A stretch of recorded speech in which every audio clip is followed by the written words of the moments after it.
Welcome to Flipping the Table. Today, Michael speaks with Dr. Marion Nestle about her journey to nutrition, food politics, and food studies, and the state of the food movement after 3 decades at New York University, where she developed the nation's seminal food studies program and the first to offer advanced degrees in food studies using a humanities or social science lens, rather than the typical nutrition or food science curriculum. Dr. Nestle is likely the most important voice on the topic of food policy in the nation, and her contributions to awakening the nation to the need for food system change have been monumental. Enjoy the show. In 2007, I received a copy of Marion Nestle's Food Politics: How the Food Industry Influences Nutrition and Health. This was the revised edition of a seminal book that altered the food movement because it shed bright light on the corporate control, or you might even say corruption, within the food system. Her book and its clear, engaging voice sparked my focus on policy rather than change strategies based only on market and farming practice solutions. And by 2011, Roots of Change began working on federal and soon after state policy campaigns. But the book Food Politics was only one of 12 that Marion has authored to educate her students and public on the link between food policy and human, pet, and environmental health. During her more than 30 years at New York University, Marion Nestle transformed a tired nutrition and hotel management degree program into the nation's most influential interdisciplinary food studies program, and it was the first to offer master and doctorate level degrees. What made Marion's program most unique was its use of history, culture, and policy to understand the importance of food in society. Her work there ignited a food studies field that now includes over 50 colleges and universities across the nation. Many of her students are now professors in these programs. Among the most fascinating aspects of Marion's life is what I see as her victory over the oppression that women have traditionally suffered professionally and in the academy. In her 2022 memoir, Slow Cooked: An Unexpected Life in Politics, she revealed her perseverance, her common sense, healthy ambition, and her love of the academic life. To me, she's a great example of how one emerges as a pioneer or a paradigm shifter. And I'm thrilled today to share my conversation with Marion Nestle. I know you'll enjoy hearing her story and her thoughts on where we are today and the effort to make our food system healthy for both humans and the planet. Let's begin. Welcome, Marion. Great to see you on this May Day. You're in New York in your office, beautiful office. Love those books behind you. How are you? I'm pretty good. How about you? Good. I'm great. So I'm really looking forward to this conversation. And with all the conversations that I do with folks, I always ask about their origin story.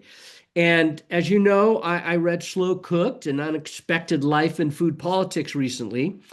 And it really reflects an interesting path to New York University and what eventually became the Department of Nutrition and Food Studies.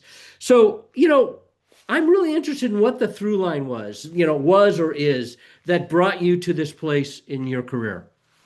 It wasn't a very straight one.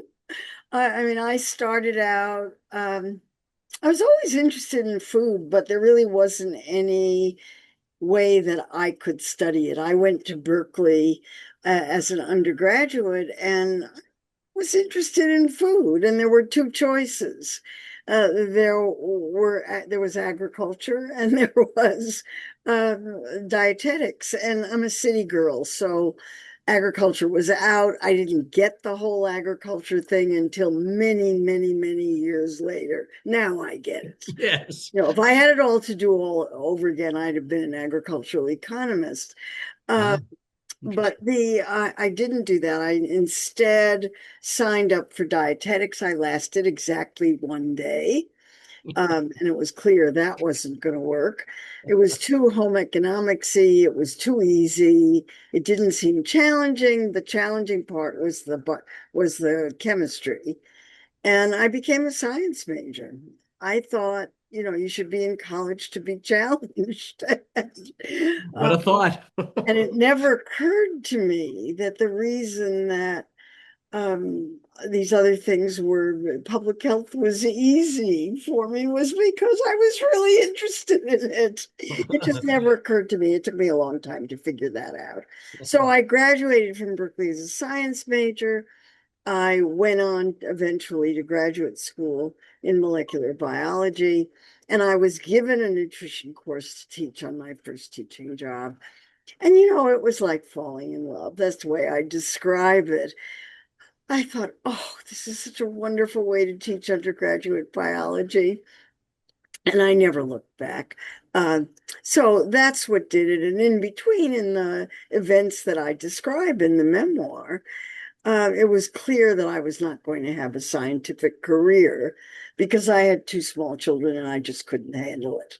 It was just too much. I couldn't do it. Something had to give.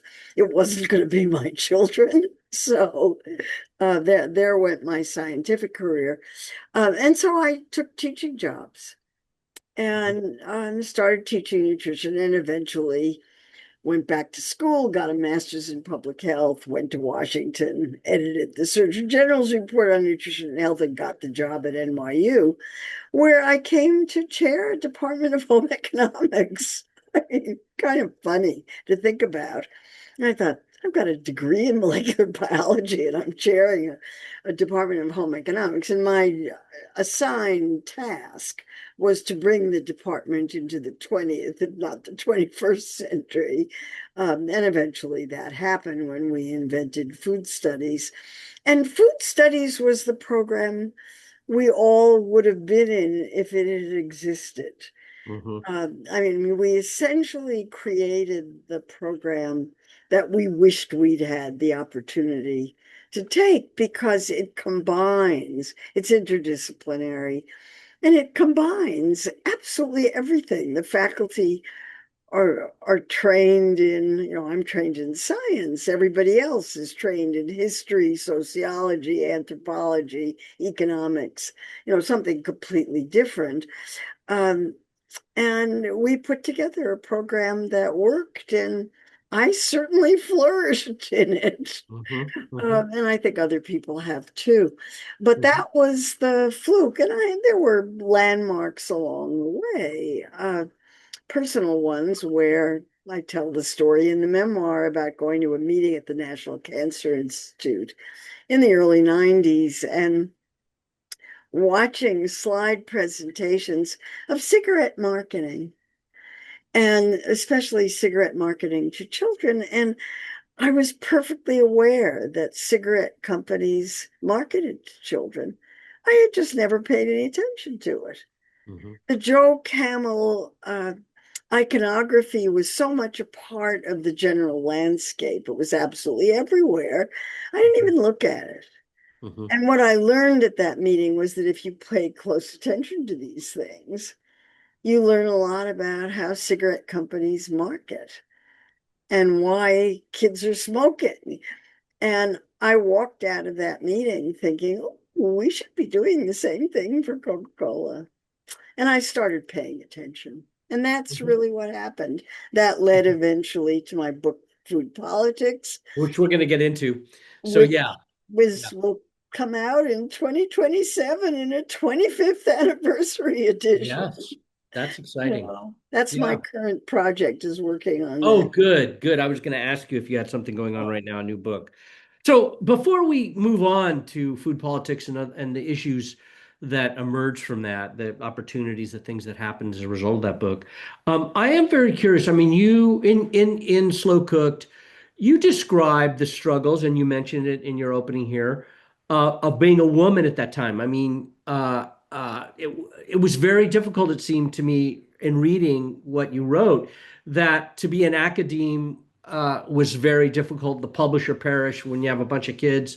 And at the same time, the feminism was starting to have an impact when you were beginning your career. Mm. You know, how did the emergence of feminism support you? And because in the end, it seems like you kind of had a victory over all of those oppressive things. You got out of it. You went beyond it. But Yeah, but it yeah, took a what was the long mix? time. What? It took a really long time. I mean, that's why I called the memoir slow cooked. It Hmm. just took forever. Uh, Hmm. the when the feminist mystique came out in, I think it was 1963, I had just had my second child. That book was revelatory for me. Hmm. I had read Simone de Beauvoir's Hmm. book, but it didn't register the same way that Betty Friedan's book read. I was in graduate school when the book came out. I had two small children. I was finding life extremely difficult Yeah. and not really understanding why. Um, and nobody really knew how to talk about these things, so there wasn't much conversation about it. It was just accepted that Hmm. women would do all of the child care and housework. And if you were doing something else, you were going to have to add that on top. That was just accepted to the point where, my husband at the time wasn't particularly helpful, but I never asked him. Hmm. I mean, I'll take some responsibility for that. I never asked him for help. It Hmm. was assumed that he was going to be working at whatever job he was working at, Hmm. and it was my job to deal with the household. Um, and again, that was assumed and not questioned. And what Betty Friedan's book did was to make everybody question it. Yeah, well, it seemed like you started. I mean, it seemed as you were, particularly after you came to NYU, you started to kind of say, "Hey, this is what I need, or this is what I want." Was that because the system was changing, the world was changing, there was a different consciousness? Well, yeah, I mean, I was extremely unhappy in my particular life situation. I just couldn't manage it. And raising kids is difficult. Yeah. And it takes a lot of time, Hmm. and emotional energy, and then and I was in graduate school because I had very good advice from friends who said, you're bored, you're having a lot of trouble with this, you need to do something. Go to graduate school. And I picked molecular biology of all things, because I really liked, the most exciting class I had had as an undergraduate was with a professor in that department. And I thought if he was in that department, that's where the excitement was. And there certainly was a lot of uh, scientific excitement going on in molecular biology. And we're talking about the 1960s now. Hmm. Um, and, I liked it, and I got a degree and, worked in it for a few years, and then started teaching. Hmm. Um, but you know, the women's stuff was just part of what was in that was in the zeitgeist at the time. I tell the story about the guy who was hired um, at at the university I was working at, doing exactly the same job that I was doing, and he was paid a third more than I was. Um, because he was about to get married and they were planning to have kids. I already had kids. Right. And I was not married to the person I was living with at the time, but the assumption was that um, I wasn't going to need the money. Yeah. And I needed the money very badly. That was the one time in my life when my expenses exceeded my income, and it was a very disturbing Yeah. period of time. And eventually, I got the money. I made a big stink about it and got the money and did it quite gracefully, so I didn't get into trouble over it. But again, and that directly came out of the women's movement, because the way I found out about his salary was that a friend of mine who was in a women's consciousness raising group said, "Guess what my consciousness raising group talked about last night? Your salary at Brandeis University." Wow. What? Yeah. What? And it turned out his girlfriend was in that group and was horrified that he Yeah. was getting so much more money than I was.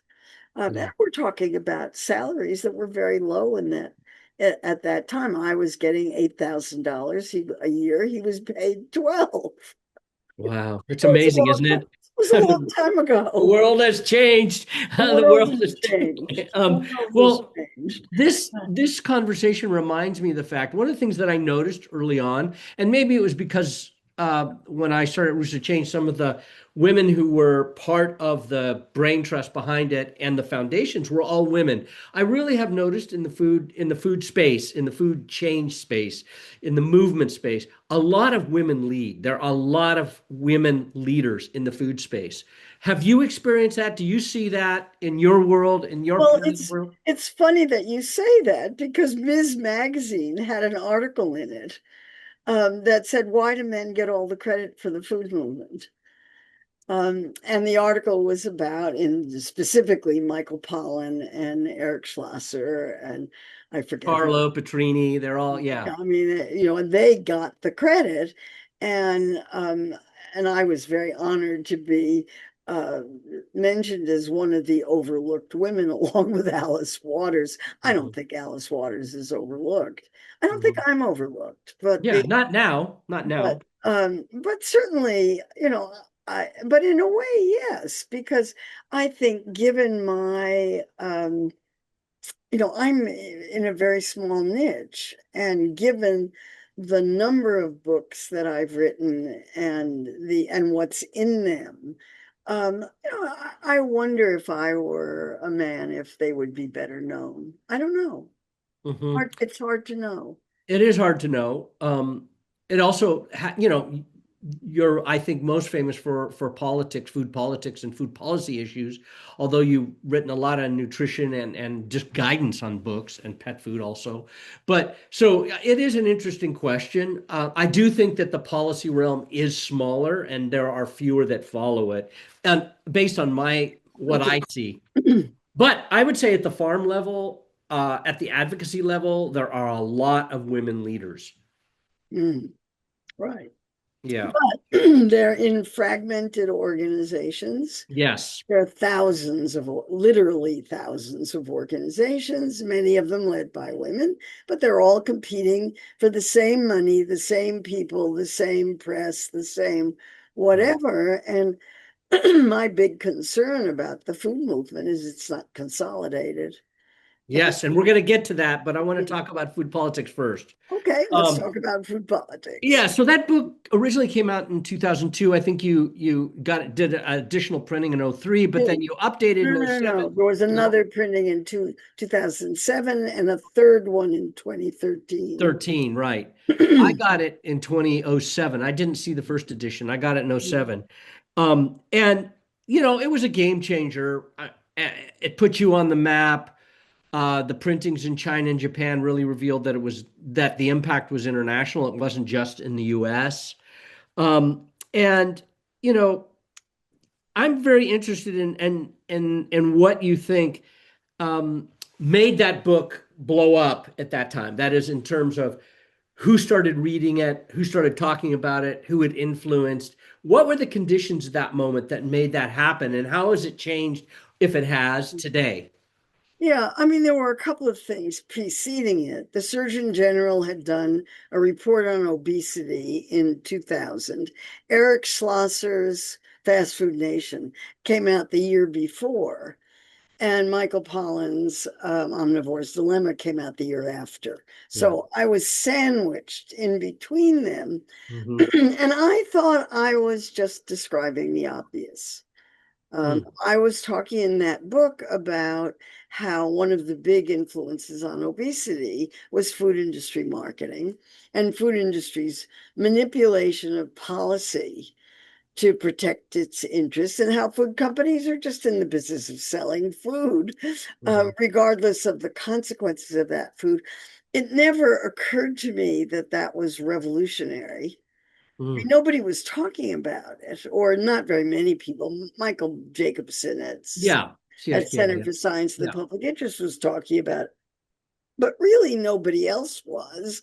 Mhm. And or and I was the impetus for writing it, well, there were several, but the main one was that I was really tired of going to meetings about childhood obesity and hearing speaker after speaker after speaker saying, how are we going to get moms to feed their kids more healthfully?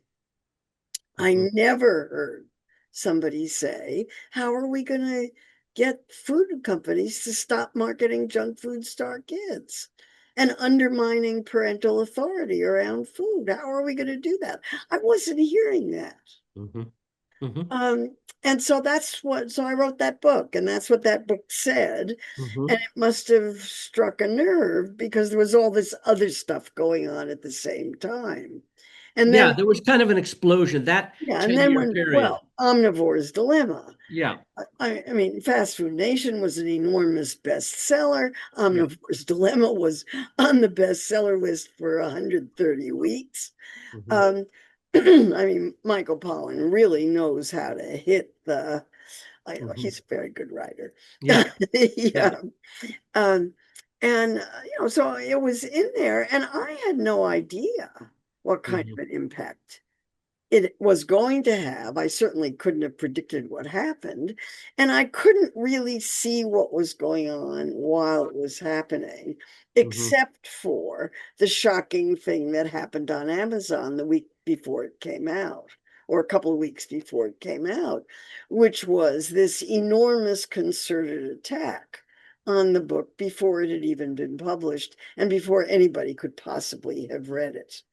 Mhm. Um, and it was a really tough attack. Hasn't she ever heard anything about personal responsibility? What's Right. she doing blaming the food industry when people make choices at the grocery store? It's up to them. So Yeah. the personal responsibility argument was there from the get-go. And Mhm. the attack, I heard about the attack from my editor who said, you have to do something about this. Mhm. This is going to kill your book if you've got zero, you have 1-star reviews, 3 1-star reviews on Amazon, and those are the only reviews. That's a big problem. You've got to do something.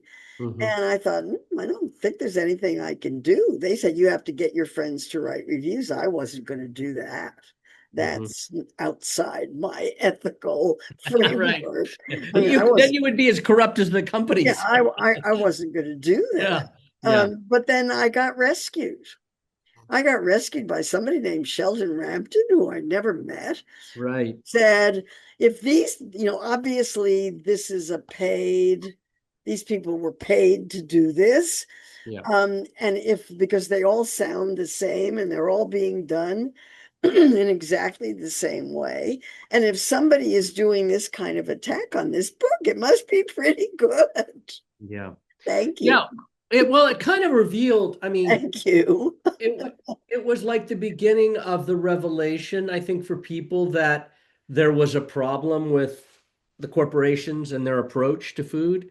Right. Um, in light of what was being said about agriculture from others, it kind of made the whole picture clear, I think, for people in that time, because that, to me, in my view, there had been an organic and a natural foods movement before this, but there became a real food movement, a real effort to kind of think holistically about the food system in this period between 2002 2013. It's really blew Yeah, up. I have no way of assessing the impact of the book, but I do hear from people pretty regularly who said they read it when they were in high school or they read it when they were in college and it completely changed their relationship with food. So that's kind of exciting. If it has that kind of impact, that's wonderful. Mhm. And it's still in print and it still sells a few copies. Mhm. And there's going to be a 25th anniversary edition in 2027 And that is a if I great can thing. get it written. Uh-huh. You will. So let's talk about this. Do you think that the food industry is less influential now than it was before that book was written and before the movement kind of took off to change it?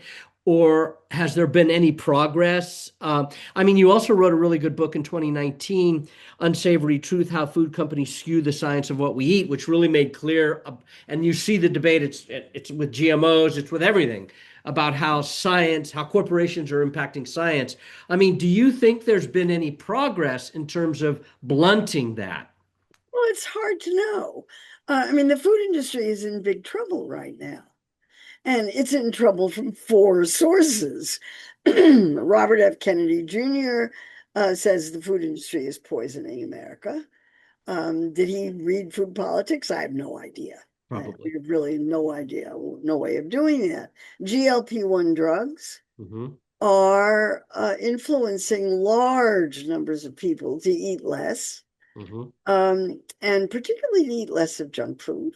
Mm-hmm. The whole definition of ultra processed foods and the effort to get people to reduce intake of ultra processed foods Mm-hmm. is having a big impact on the food industry because those are the most profitable foods in the supermarket. Mm-hmm. And inflation. Mm-hmm.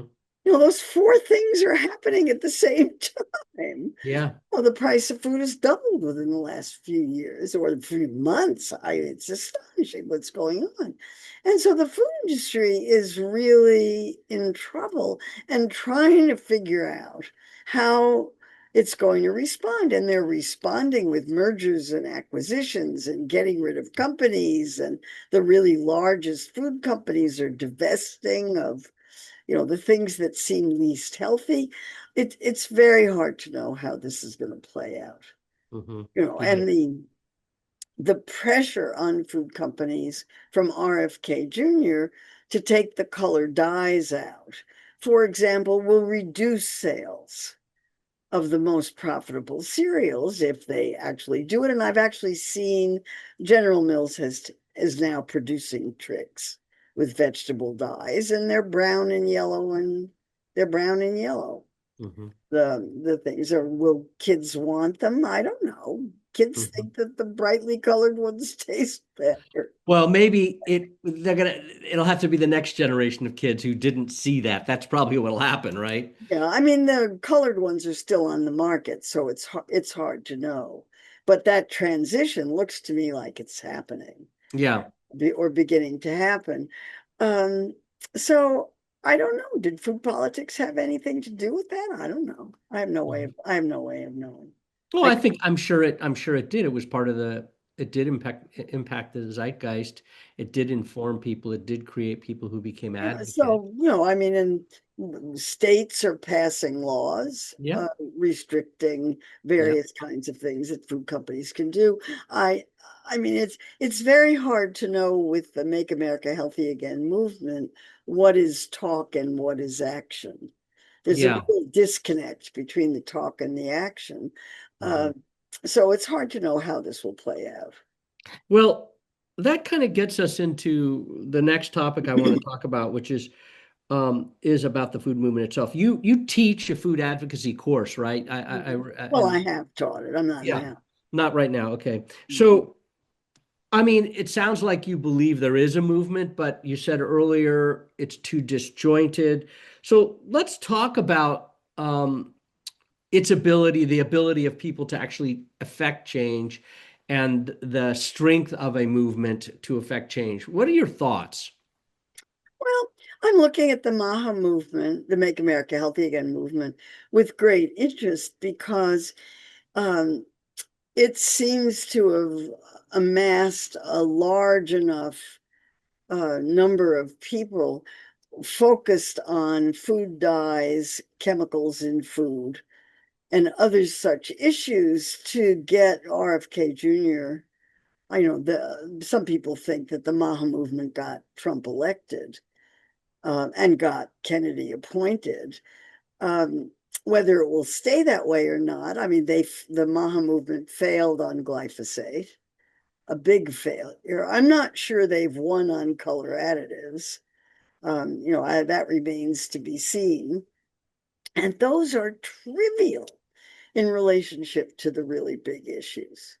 I think it's great to get the color additives out of the artificial dyes out of food, but is that the most important in making American kids healthy? No. The Hmm. most important issue is eating too much.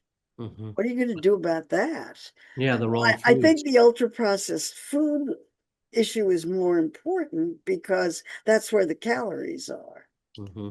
And if you want kids eating more healthily, eating real food is an excellent message.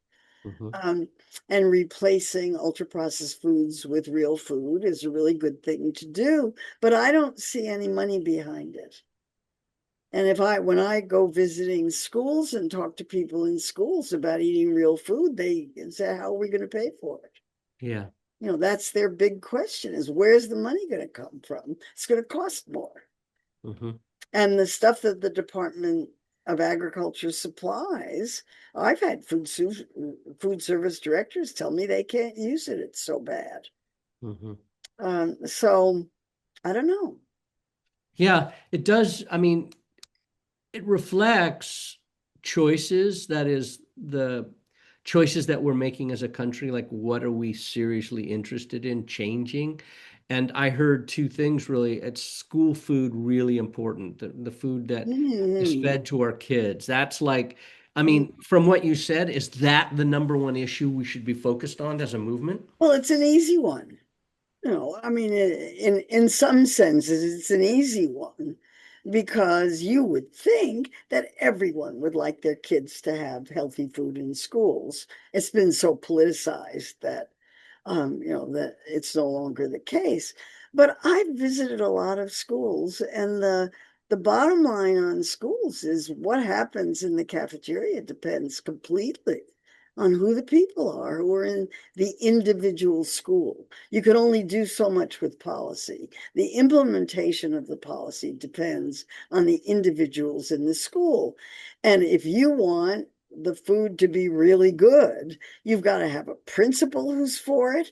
You've got to have a school food service director who's for it. And you've got to have teachers and And you have to have the funds to buy the food. parents. So I'm not even getting to that yet. Okay. The last school that I visited, which had a terrific principal and terrific teachers and a terrific food service director, couldn't get a supply chain that would get them the ingredients they needed. Hmm. And the principal showed me this rotten orange that one of the kids had been given that day. And you think, well, come on, everybody.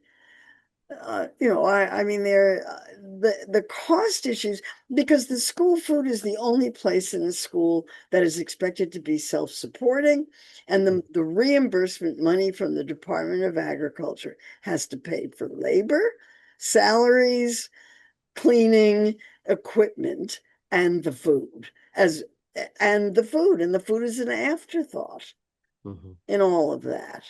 Hmm. So the amount of money that they give, which is $5 a meal or something close to that, only a fraction of that is for the food. Hmm. The rest of it has to pay for everything else. So that's not fair. And Hmm. if Kennedy wants schools to be serving real food, and I'm all for it, and not using ultra processed products, they've got to give them enough money to pay for it. And they have to build kitchens in a lot of schools because Right. Well, and that's not even his department. That's USDA, right? it's So all USDA, and it's not his department, right. although they blur these days. Yeah. Well, I mean, he last weekend he was in Texas, promoting regenerative agriculture, and I'm very curious about the That's also relationship. a blur. Yeah, I'm really curious about the relationship between the two departments and the two leaders of those departments, what it's really like, if there's tension or if there is acceptance. Yeah, I don't know. I really don't know anybody who's in the middle of that, Hmm. who's talking about it. It's a really good question. Hmm. Kennedy has said he wants mercury out of fish. Sorry, that's not his area because the EPA has already told the coal burning plants they can dump as much emissions as they want. So much for mercury in fish. And Kennedy failed miserably on glyphosate, which was something he's been trying to get rid of for ages. Yeah. Um, Well, and Trump did an executive order saying, oh, we need this. right. Well, it shows the underlying problem to me I'm curious if you agree. It's the power of capitalist corporations, a Of capitalist course. system. Yeah, of So course. so when we really think about Citizens United. Citizens United is a real problem. Um, Big problem. yeah. So this kind of gets me to my next question. If you were the queen of the nation's movement, or movements or people that are working in the food system to make change, what would you have them hammering on? What would you ask them to do? You want to be realistic or theoretical? I want to be theoretical and then Let's let's be do realistic. We have theoretical. Let's time. do let's do theory first. You have Okay. to overturn Citizens United and Hmm. get money out of politics. Hmm. I mean, we need to be able to elect people who are really interested in public health and public policy and public, and not corporate.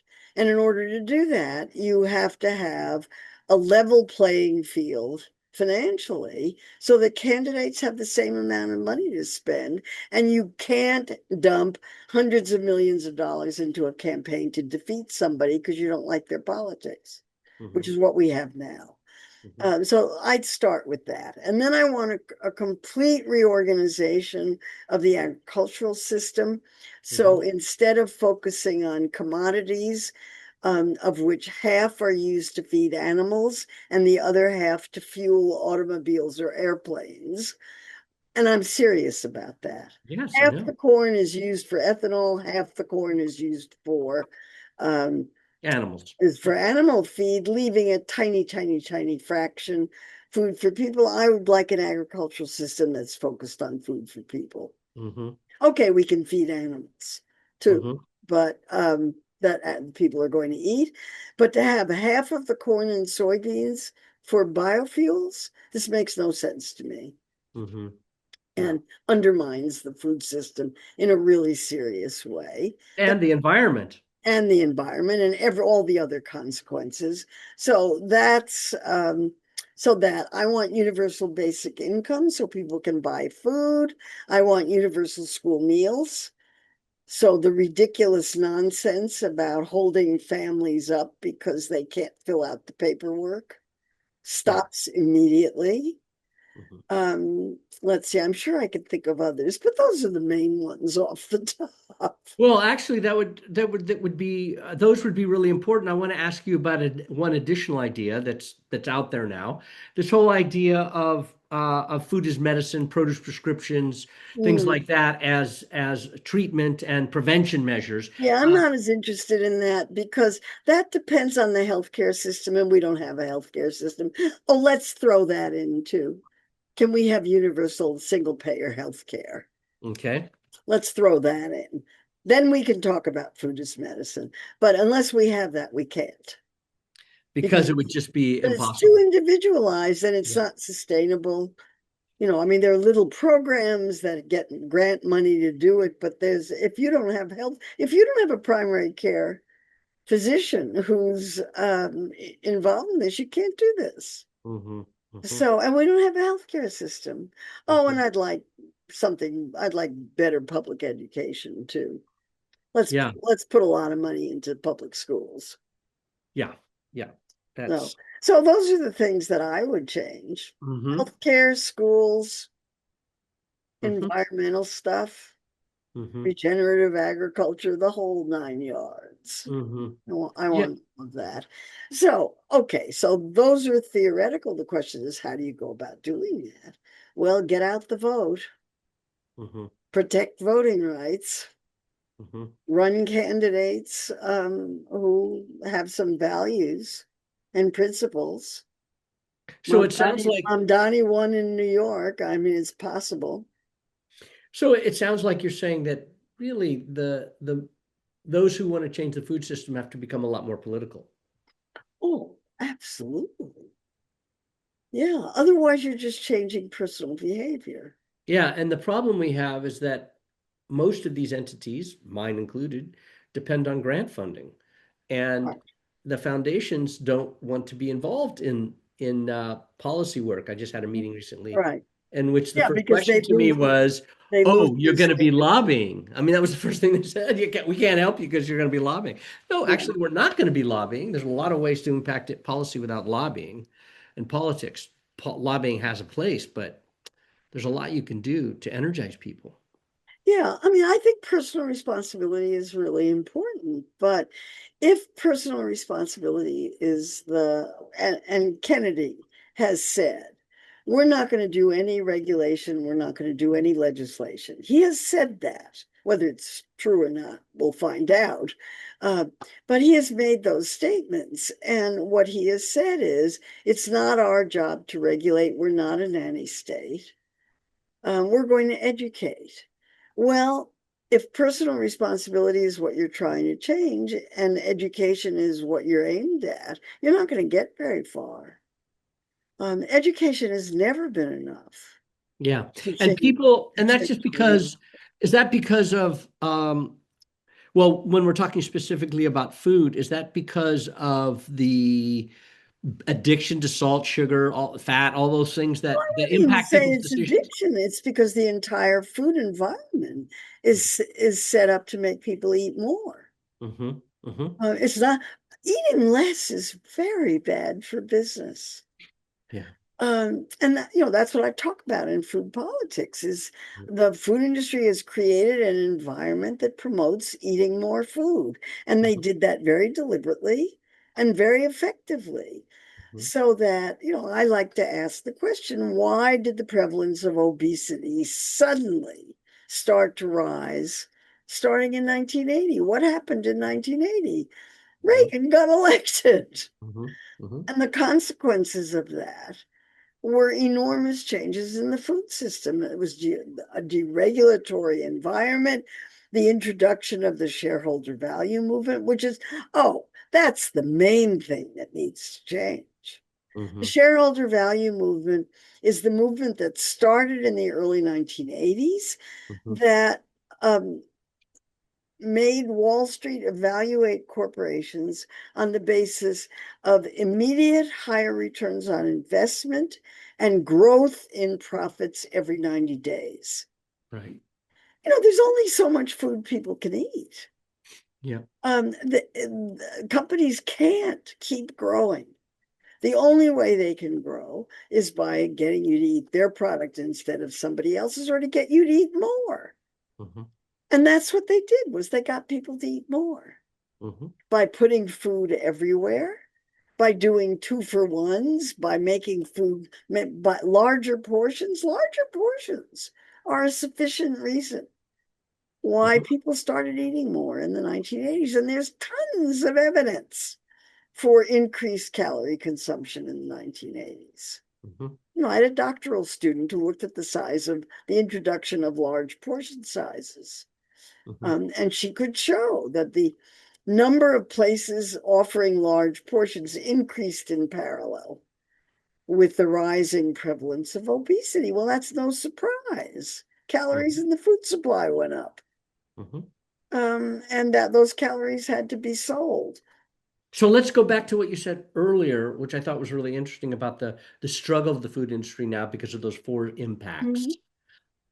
So we're in this situation where we have too many calories of unhealthy food, UPFs, all that, and we have an industry that's struggling.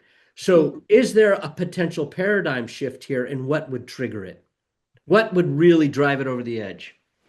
I'm not sure what you mean by driving it over the edge. Well, what would What cause those companies to say, wow, we need a different business model? I think they're already dealing with that. I mean, so their immediate response is to reformulate. Hmm.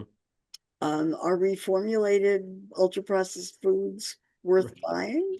Right. I don't know. Is removing a gram of sugar or a milligram of salt going to make any difference in a food product? I mean, what you want is you want people to eat real food. I mean, I'm with Kennedy on that one. Hmm. But then you have to make it possible for people to do that. And that means bringing home economics back into school, or certainly bringing teaching cooking back into schools so that kids can learn how to cook. Because Well, it reminds me, you you what can't you you can't deal with real food if you don't know how to cook. yeah, you're right. But it's funny. it kind of brought me back to Wendell Berry, actually, and the Mm, unsettling of America. And because what I'm hearing from you is making me think about this huge challenge we have of the destruction of rural communities and agriculture as we understood it, and the mm, food supply as we have now, based on really manufacturing. It's not really based on agriculture, it's based on manufacturing. right. So to get to a better system, there has to be some major revolutionary thing happen. And that seems scary in some ways for a lot of people, including people in rural communities. Well, I mean, that's why I say we need a complete revolution in the agricultural system, to smaller and more regenerative farms, and that would repopulate rural America. I mean, what's happened in rural America is just shocking. You know, you Shocking. drive through these towns and they're dead Yeah. because there's Destroyed. no people there. The schools are closed, the movie theaters are closed, Yeah. the gas stations are closed. It's absolutely amazing, Mm. and that's because there are no people there. Right. And removing the immigrants isn't helping that situation. No, it is not. Uh, And that means some sort of revolution in the way we deal with land, because I know lots and lots and lots of people who would like to farm. It's not that people don't want to farm. It's that they can't buy the land, they can't buy the equipment because they don't have the money. Um, and they need to make a living. And so somehow, and the system is set up so that small and medium farmers can't make a living. mhm. That Well, that's a system issue because the subsidies go to the wrong places. yeah. And so that's another big change, probably. When you said reorganizing the food system, part of Yeah. that would be reorganizing the way subsidies work at a USDA. But this kind of, we're getting towards the end here. So I want to move us. One of the things I really liked about your book, particularly at the end, you talked about what keeps you going. You talked about teaching. Mm. Uh, and and your work, specifically in food studies, has led to 50 programs across the country.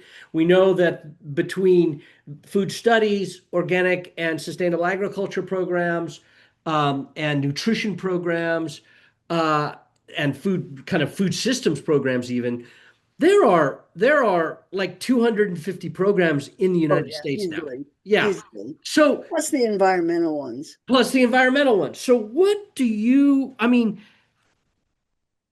the hopeful side of you about the future, how does it relate to that expansion of this education? Well, more and more people are interested in these issues. I mean, I'm fond of telling the story that when I wrote Food Politics and it was first published, the first question I got asked was, what does food have to do with politics? I don't get asked that anymore. No. It's pretty obvious, and there's been an enormous education of the public. I would say 5, 10 years ago, I could not mention the word capitalism in class because it made the students so uncomfortable. Mhm, Now, when I'm talking about the same issues, somebody in the class will say, aren't you talking about capitalism? mhm. Well, yes, Yes. of course. Mhm, And the system has to change. It's gone too far. mhm, There's not enough competition in the corporate world. There's too many industries. The food industry is way too consolidated. And the public is seeing this in the price issue. yeah. We're seeing it. And so I don't know whether the current events will generate more, but there's certainly more talk. But, the Maha movement sounds like me a lot of the time. Mhm, Kennedy sounds like me. Even Trump sounds like me some of the time when mhm, he introduced um, his nomination of Kennedy. He did it by saying he's going to fix the industrial food system. mhm, Really? He mhm, would. mhm, And I wish, I'm very disappointed mhm, that they're not taking steps to do what Kennedy promised to do, mhm, but they're not. mhm. Well, Mm. you said something important earlier about the kind of not disintegration, but the lack of integration between all the people that are trying to work in the food system towards change. Oh, yeah, it's Um, the biggest problem. yeah, talk about that more. What are your, what do we do about that? Yeah, I mean, if you have a real movement, social move, I mean, and there is a very large academic literature on social movements, a very large. I took a social movements course when I was an undergraduate at Berkeley, and when I teach food advocacy, I'm really teaching about social movements. Um, and there's sort of rules about social movements. You have to have a common goal. Hmm. And the problem with the food movement, it doesn't have a common goal. It has hundreds of different goals having to do with food assistance, having to do with climate change, having to do with soil health, biodiversity. I mean, the number of labor issues, the number of issues, that they're all important. Every single one of them is an important issue. And there are literally hundreds of groups working on each one of these issues and thousands of groups across the country. When people ask me, I want to do food advocacy, where do I start? I say, go do a Google search and get AI to identify and just search for food advocacy and type in the name of your community. Hmm. And they'll get 10 different, even in small towns, there will be 10 different organizations working on food issues. Some of them on food assistance, some of them, working on SNAP or WIC or food banks or, I mean, food distribution systems, food recovery systems. I mean, it's astonishing and each one has its own head who has to get a salary. If they have staff, that staff has to be paid. They're all competing for the same money. Yeah, so here's the challenge that I see, because I see the same thing. The issue is the food system is complex, and I mean, your interdisciplinary program reflects the complexity of the food system. It connects to absolutely everything. Basically, it's the underlying basis of civilization, food. So the question is, can you actually avoid that kind of complexity of the movement's many pieces? Well, I don't know. I mean, it seems to me that all of the anti-hunger groups, they're probably the best organized, Hmm. and they're not very well organized. I mean, there was an attempt to have a coalition, and there were about 300 organizations, to give you an example of how many there are. There were about 300 organizations in a coalition. Hmm. It started to get some muscle, and people didn't like it. Hmm. And there was a big pushback on it, and it was ended. Um, but these groups that are working on similar issues need to figure out a way to Hmm. consolidate what they're doing, to work together, so that they can get some political power. Yeah. Without political power, they're not going to get anywhere. I will say that in California, we have been able to do some of that, and we've passed Mhm. healthy soils.